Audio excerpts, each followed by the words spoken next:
অনাসাম electricity consumer association Cachar district coordination কমিটির 11 জন সদস্যের প্রতিনিধি দল গুয়াহাটির বিজুলি ভবন ঘেরাও প্রোগ্রামে সক্রিয়ভাবে যোগদান করেছে।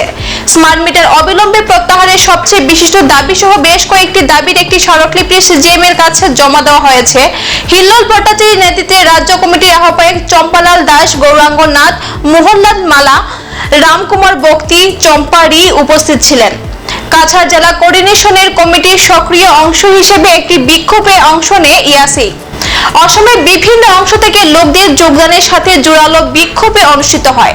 স্মার্ট মিটার অবিলম্বে প্রত্যাহারের সবচেয়ে বিশিষ্ট দাবি সহ বেশ কয়েকটি দাবির একটি স্মারকলিপি সিজিএম এর কাছে জমা দেওয়া হয়েছে।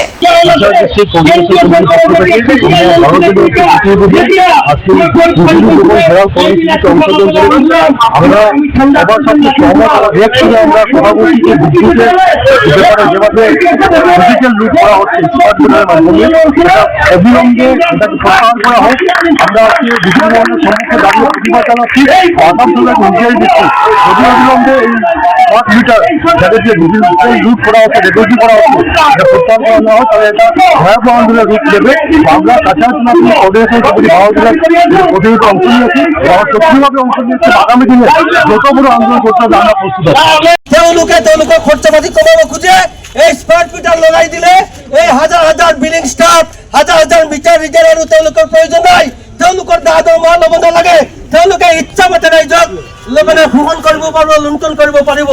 গতিকে এই বৃহৎ কৰ্পোৰেট গোষ্ঠীৰ স্বাৰ্থত, একমাত্ৰ বৃহৎ কৰ্পোৰেট গোষ্ঠীৰ স্বাৰ্থত এই অসম চৰকাৰে, কেন্দ্ৰীয় চৰকাৰে গোটেই দেশত এই স্মাৰ্ট মিটাৰ স্থাপনৰ কাম আৰম্ভ কৰিছে। ইতিমধ্যে গুজৰাটত প্ৰতিবাদৰ সন্মুখীন হয় গুজৰাট চৰকাৰে স্মাৰ্ট মিটাৰ স্থাপনৰ কাম বন্ধ কৰিছে। মহাৰাষ্ট্ৰত বন্ধ কৰিছে। পশ্চিমবংগত আন্দোলন হৈ আছে। পশ্চিমবংগৰ গ্ৰাহকক এতিয়াও লগাবলৈ দিয়া নাই। পশ্চিমবংগত আৰম্ভ হৈছে কেৱল মাত্ৰ উদ্যোগ প্ৰতিষ্ঠানত, তাতো আপত্তি হৈ আছে। অসমৰ ভাৰতবৰ্ষৰ য'তেই এই স্মাৰ্ট মিটাৰ লগোৱা হৈছে তাতেই আপত্তি। আমি লক্ষ্য কৰিছো কেইদিনমান আগতে উৰিষ্যাৰ পশ্চিমাঞ্চলৰ হাজাৰ হাজাৰ খেতিয়কে তেওঁলোকৰ স্মাৰ্ট মিটাৰ নিজে নিজে খুলি আনি পেলাই দলিয়াই দিছে। অসমতে এই ধৰণৰ ঘটনা ঘটিব ধৰিছে। গতিকে এই অৱস্থা বেয়াৰ ফালে যোৱাৰ আগতেই, ৰাইজৰ খং বেয়াৰ পিনে যোৱাৰ আগতেই আমি চৰকাৰক দাবী কৰি আছো যে অসমৰ ৰাইজৰ আবেগ অনুভূতি, অসমৰ লাখ লাখ ৰাইজে মিছা কথা নকয়, ৰাইজৰ আবেগ অনুভূতি, ৰাইজৰ এই দাবীৰ প্ৰতি সন্মান জনাই গণতান্ত্ৰিকভাৱে নিৰ্বাচিত এই চৰকাৰে অবিলম্বে স্মাৰ্ট মিটাৰ বন্ধ কৰিব লাগে। এই চৰকাৰৰ স্মাৰ্ট মিটাৰ বন্ধ করো, রাইজৰ দাবী স্মার্ট মিটার বন্ধ করো। এই সরকারক রাইজে ভোট দিছিলে রাইজক অর্থনৈতিকভাৱে হকা দিবৰ কাৰণে। এই সরকারক রাইজে ক্ষমতালৈ আনিছিলে রাইজৰ জীৱনত সুখ শান্তি আনিবলৈ। কিন্তু আমি কেইবছৰত কি লক্ষ্য কৰিলো, এই চৰকাৰ ক্ষমতাত বহাৰ পিছত মাটিৰ কৰ্ণা বনাইছে, মাটিৰ ৰেজিষ্ট্ৰেশ্যনৰ মাচুল বৃদ্ধি কৰিছে, কৰ কাটল টেক্স হস্পিটেলৰ মাচুল বৃদ্ধি কৰিছে, শিক্ষাৰ মাচুল বৃদ্ধি কৰিছে। সকলো ক্ষেত্ৰত ৰাইজক ডিঙি চেপি ধৰিছে সকলো ফালৰ পৰা। এতিয়া বাকী আছে মাধৱৰ সুধাইছে, এতিয়া বাকী আছে বিদ্যুৎ। এই বিদ্যুৎ ক্ষেত্ৰতে এই চৰকাৰে ধৰিছে ৰাইজক সকলো ফালৰ পৰা। এনেকুৱা মাধৱৰ সুধাইছে এই চৰকাৰে। অসমৰ ৰাইজ অতিষ্ঠ হৈ উঠিছে। অসমৰ ৰাইজ পগলা হোৱাৰ উপক্ৰম। অসমৰ ৰাইজ সৃষ্টি থাকিব পৰা নাই।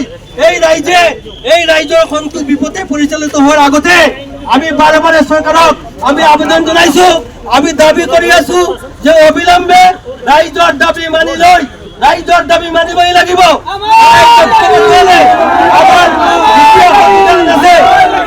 ইতিহাসত উদাহৰণ আছে। কেন্দ্ৰীয় চৰকাৰে যেতিয়া কৃষি আইন আনিছিলে তিনিটা, তেতিয়া গৰ্ব কৰি কৈছিলে এইবিলাক কৃষকসকলৰ আন্দোলন, এইবিলাক আমি ঠাণ্ডা কৰি দিম লাঠিৰ জোৰত। কিন্তু শেষ পৰ্যন্ত ইতিহাসে কি দেখুৱালে? যে ঐক্যবদ্ধ কৃষক আন্দোলনৰ ওচৰত এই কেন্দ্ৰৰ চৰকাৰ, শক্তিশালী চৰকাৰ বডাউন কৰিব লগা হৈছে। এই পৰিস্থিতি অসমত হ'ব, এই পৰিস্থিতি লৈ যাব। এই চৰকাৰৰ উদ্বন্ধনী, এই চৰকাৰৰ অহংকাৰ, এই চৰকাৰৰ গৰ্ব এই অসমৰ ৰাইজে এদিন চূৰ্ণ বিচূৰ্ণ কৰিব। গতিকে আমি দাবী কৰি আছো অবিলম্বে এই স্মাৰ্ট মিটাৰ বন্ধ কৰক। ৰাইজক অৰ্থনৈতিকভাৱে সকাহ দিয়ক, নহ'লে ৰাইজে অহা দিনত বেলট বাকচৰ যোগেদি তাৰ উপযুক্ত জবাব দিব। এখন বিদায় নিচ্ছি, পরবর্তী সংবাদ পেতে আমাদের সাথে থাকুন। ধন্যবাদ।